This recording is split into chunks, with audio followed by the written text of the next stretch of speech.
तो इस वक्त की बहुत ही खास तस्वीरें आप देख रहे हैं। राफेल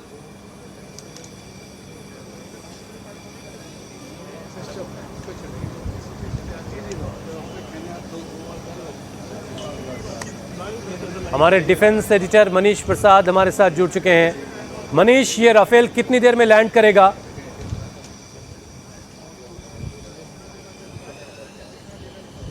हुसैन, ये करीबन 25 मिनट की पूरी सॉटी है जिसमें air chief marshal AP Singh यानी भारतीय सेना के चीफ अपने supreme commander president Droupadi Murmu को लेकर उन्होंने सॉटी की है। और इस 25 मिनट के अंदर पूरी तैयारी की गई है। रफाल के फाइटर एयरक्राफ्ट और कॉम्बैट रोल की पूरी जानकारी सुप्रीम कमांडर को देने के लिए। आप ये समझ लीजिए कि करीबन 20,000 फीट की हाइट पर जब ये फ्लाई कर रहा है तो उस दौरान 20,000 से 30,000 की फीट की हाइट और 3 से 4G यानी 4G की स्पीड तक जो ले जाकर प्रेसिडेंट को ये दिखाना और बताया जाएगा भारतीय वायुसेना के रफाल फाइटर जेट की पूरी ऑपरेशनल कैपेबिलिटी। ऑपरेशन सिंदूर का जिक्र करना बहुत जरूरी है क्योंकि इसी फाइटर एयरक्राफ्ट रफाल ने एक अहम रोल निभाते हुए अपने स्कैल मिसाइल से पाकिस्तान के एयर अटैक और साथ में एयर डिफेंस को ध्वस्त किया था, यहां तक कि एयर स्ट्रिप को ध्वस्त किया था। तो इसीलिए अब ये सांकेतिक तौर पर बहुत ही क्लियर मैसेजिंग है जब प्रेसिडेंट द्रौपदी मुर्मू खुद इसमें फ्लाई कर रही हैं, air chief marshal AP Singh इसे फ्लाई कर रहे हैं और इसके साथ इस सॉटी के साथ ये मैसेजिंग बहुत ही क्लियर होगी उस फॉरवर्ड एयरबेस से जिसने ऑपरेशन सिंदूर में एक अहम भूमिका निभाई। हम आपको ये भी बता दें कि ये भारतीय वायुसेना का फाइटर एयरक्राफ्ट रफाल इस समय 2 फाइटर स्क्वाड्रन है, एक गोल्डन एरो 17 स्क्वाड्रन जो कि यहां पर है और दूसरी स्क्वाड्रन हाशिमारा में इस समय पोजीशनड है। लेकिन ऑपरेशन सिंदूर के दौरान रफाल ने अहम रोल प्ले करते हुए एक ऑपरेशंस में बहुत ही इंपॉर्टेंट स्ट्रेटेजिक डोमिनेंस किया, सप्रेस किया एनिमी की एयर डिफेंस सिस्टम को, डिस्ट्रॉय किया एनिमी के टारगेट्स एरियाज को। और इसी को देखते हुए अब ये तय किया गया कि द्रौपदी मुर्मू जो प्रेसिडेंट और सुप्रीम कमांडर हैं वो इसी में उड़ान भरें। इससे पहले वो 2023 में, क्योंकि उम्र उनकी 67 इयर्स है और 2023 में जो Su-30 MKI फाइटर स्क्वाड्रन का एक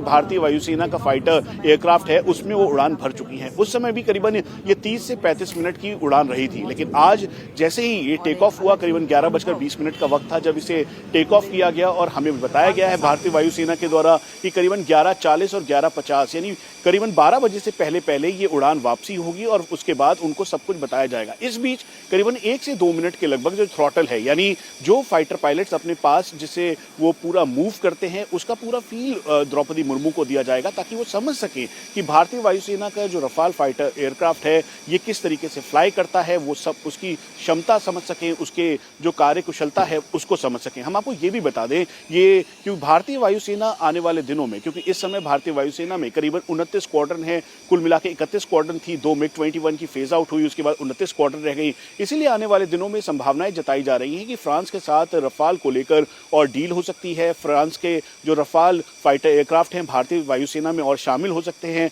और उनका निर्माण भारत में ही होगा। तो ये अभी तैयारी है, बहुत ही इनिशियल स्टेज में है, इसकी कोई औपचारिक तौर पे अभी ऑफिशियल कंफर्मेशन नहीं है, लेकिन ये तय माना जा रहा है लगभग। और इसीलिए भारतीय वायुसेना के फाइटर एयरक्राफ्ट जो कि 4.5 जनरेशन में है, इसमें scalp, meteor missile, mica missile जैसी मिसाइल से पूरी तरीके से लैस है और ये अपना दमखम कई अलग अलग मोर्चों पर बता चुका है। हम आपको ये भी बता दें कि जब 2020 में भारत और चीन के बीच फेस ऑफ हुआ था उस दौरान भी एक अहम रोल निभाते हुए फाइटर एयरक्राफ्ट रफाल ने Su-30 MKI और तेजस के साथ उड़ान भरी थी और कॉम्बैट एयर पेट्रोल किया था। और कॉम्बैट एयर पेट्रोल का मतलब है पूरे आसमान की निगरानी की थी और जिसकी वजह से चीन को ये बहुत ही क्लियर मैसेज था। और ऑपरेशन सिंदूर में कंपैरेटिवली ठीक वैसे ही, चाहे वो जोधपुर का एरिया हो,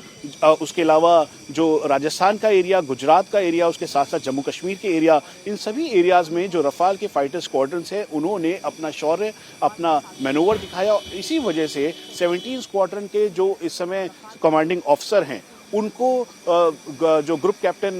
सिद्धू हैं उनको वीर चक्र से ऑपरेशन सिंदूर के लिए सम्मानित किया गया था। तो ये एक अहम रोल और अहम भूमिका है। इंडिया टीवी खुद इस 17 स्क्वाड्रन के गोल्डन एरो स्क्वाड्रन में गए थे। हमने खुद यहाँ पर फाइटर एयरक्राफ्ट रफाल के जो कमांडिंग ऑफिसर हैं ग्रुप कैप्टन गोहन, उनसे बात की थी। उसके अलावा बाकी जो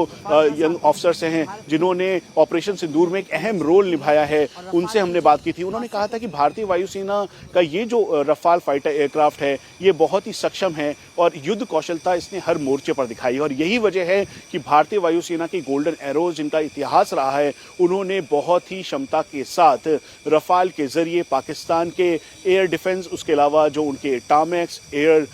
बेसिस थे उसको ध्वस्त किया, जिसमें रहमियार खान, भोलारी, उसके अलावा जो बाकी जकुआबाद और जो बाकी बेसिस थे उनको पूरी तरह से ध्वस्त करने में रफाल और उनके स्कैल्प मिसाइल की बहुत ही अहम भूमिका थी। तो आज ये क्लियर मैसेजिंग है जब सुप्रीम कमांडर खुद ही से फ्लाई कर रही हैं और फ्लाई करने के साथ साथ 25 मिनट की ये फ्लाई होगी। हुसैन, एक और बात बहुत ही इंपॉर्टेंट है क्योंकि मैंने खुद तेजस मार्क 1 फ्लाई किया है, तो इसलिए